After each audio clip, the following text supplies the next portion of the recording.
नमस्कार दोस्तों, मेरा नाम है सत्यम और स्वागत है आप सभी का सात्विक सत्यम में।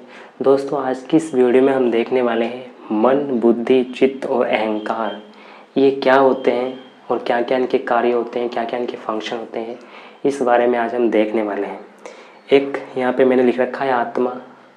आत्मा क्या होता है इसको हम देखेंगे अगली वीडियो में, लेकिन पहले हम जान लेते हैं मन, बुद्धि, चित्त और अहंकार ये क्या होते हैं, क्योंकि ये जो चारों होते हैं ये सब आत्मा के अंडर में काम करते हैं। आत्मा इन सब का मालिक होता है, ये सब आत्मा के अंडर में काम करते हैं।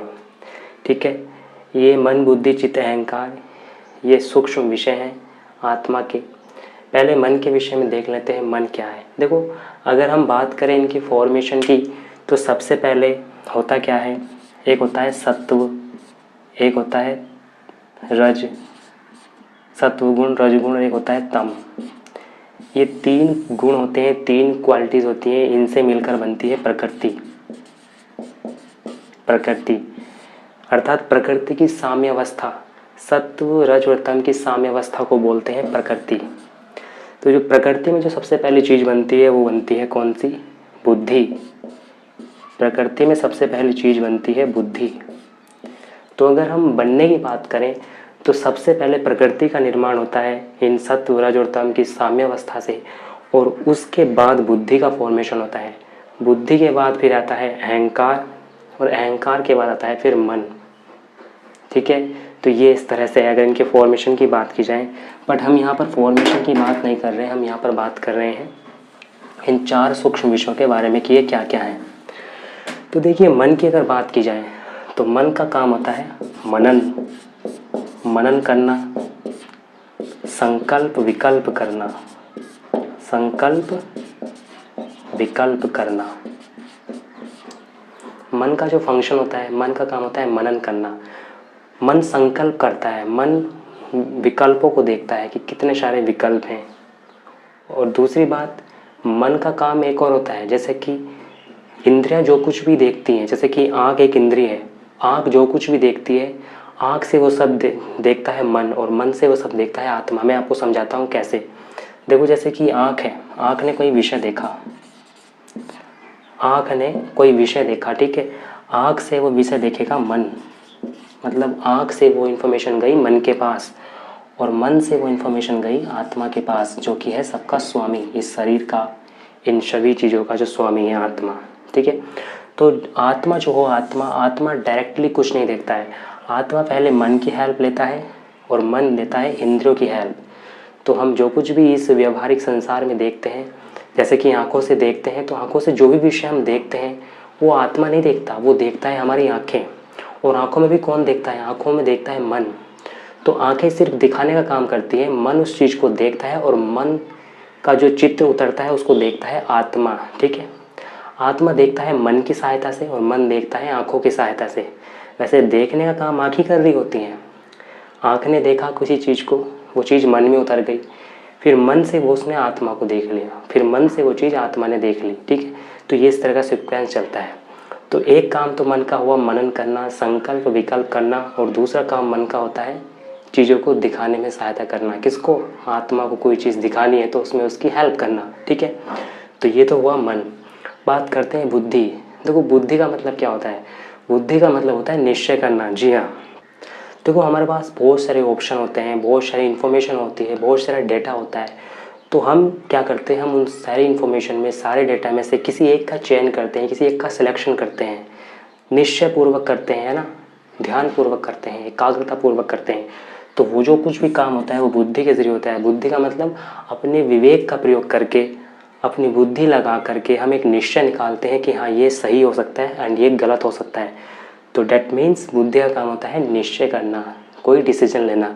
हम ये कह सकते हैं कि एक तरह की डिसीजन मेकिंग एबिलिटी जो होती है वो बुद्धि में होती है। तो बुद्धि का यही काम होता है, और बुद्धि इसीलिए होती है कि डिसीजन लेना, निश्चय लेना। फिर बात करते हैं चित्त की। चित्त क्या होता है? देखो, अगर बात करें चित्त की, तो चित्त को हम एक तरह से मेमोरी टूल बोल सकते हैं, क्योंकि हमारे मन में, वैसे चित्त जो है मन का ही पार्ट है एक, ये मन से अलग नहीं है।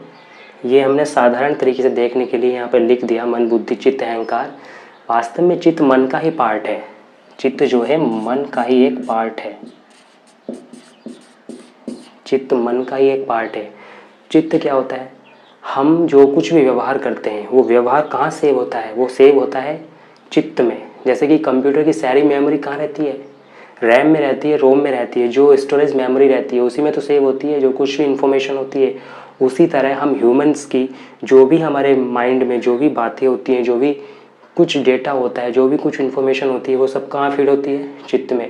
तो चित्त को हम एक तरह से क्या बोल सकते हैं? एक तरह से मेमोरी बोल सकते हैं, जिसमें बहुत सारी इन्फॉर्मेशन सेव रहती है। अध्यात्म की भाषा में बोलें तो इसमें संस्कार रहते हैं।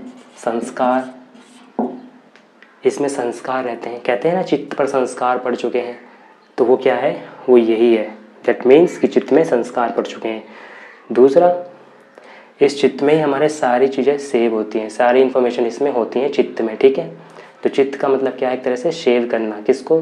संस्कारों को, मेमोरीज को।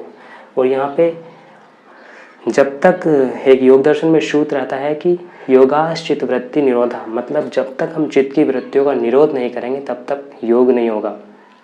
तो चित्त में जो कुछ भी वृत्तियाँ हैं, जब तक हम उनको निरोध नहीं करेंगे, उनको रोकेंगे नहीं, उनको नष्ट नहीं करेंगे, उनको दग्धबीज की अवस्था तक नहीं पहुँचाएंगे, तब तक योग नहीं होगा।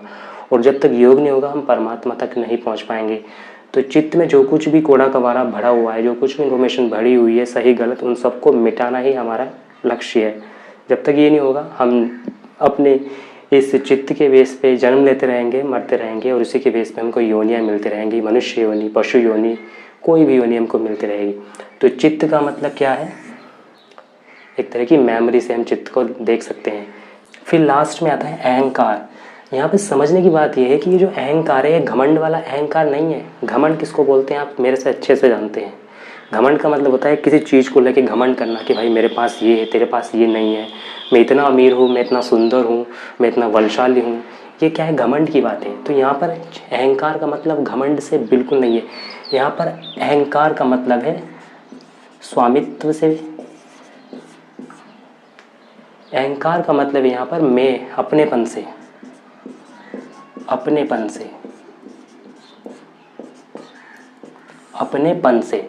जैसे कि सपोज मेरे सामने अगर कोई वाहन आ गया तो मैं अपने मन में क्या विचारूंगा कि ये वाहन मेरी तरफ आ रहा है। मैं ये थोड़ी देखूंगा कि ये वाहन किसकी तरफ आ रहा है, मैं देखूंगा ये वाहन मेरी तरफ आ रहा है। और मैं ये भी देखूंगा कि अगर मैं नहीं हटा तो ये वाहन मेरा एक्सीडेंट कर सकता है। तो मैं, मेरा, ये जो कुछ भी भाव है मैं और मेरे के, ये है अहंकार। ये वो वाला अहंकार नहीं है घमंड वाला। मैं आपसे फिर से बात कह रहा हूँ, घमंड वाला अहंकार नहीं है, ये है मैं, मेरेपन वाला अहंकार। और ये होना ज़रूरी है। कुछ लोग कहते हैं कि अहंकार को मिटाओ, मैं को मिटाओ, तभी तुम ब्रह्म को प्राप्त करोगे। ये कभी नहीं मिटता। और ये मिटता तभी है जब आदमी मोक्ष बन जाता है, जब मोक्ष का अधिकारी बनता है तभी अहंकार मिटता है। क्योंकि मृत्यु के बाद भी सूक्ष्म शरीर रहता है, और सूक्ष्म शरीर रहता है तो अहंकार भी रहता है। जब तक मोक्ष नहीं होगा तब तक अहंकार से पीछा नहीं छूटेगा। और जस्ट बिकॉज ये कंपलसरी है, अगर ये नहीं होगा तो हम व्यवहार नहीं कर पाएंगे। क्योंकि भाई अपनेपन में रहना ज़रूरी है। मैं अगर यही नहीं देखूंगा कि मैं हूँ तो फिर मैं क्या देखूंगा? तो मैं होना भी एक कंपलसरी, एक अनिवार्यता है। कहते हैं ना कि इसलिए इसको समझना बेहद ज़रूरी है। अहंकार मतलब घमंड से नहीं, अहंकार मतलब मैं, कि मैं हूँ। इस बात को स्वीकार करना कि भाई मैं हूँ, मैं हूँ, मैं हूँ, इस बात को स्वीकार करना, डैट मीन्स अहंकार। तो हमने देखा मन, बुद्धि, चित्त, अहंकार। सो वीडियो हेल्पफुल लगा हो तो वीडियो को लाइक करें, चैनल पर नए हो तो चैनल को सब्सक्राइब करें। एंड मैं मिलूँगा आपसे फिर से किसी ऐसे टॉपिकों के साथ। तब तक के लिए बने रहिएगा मेरे साथ। Thank you so much for watching me. Have a good day. ओम नमः शिवाय।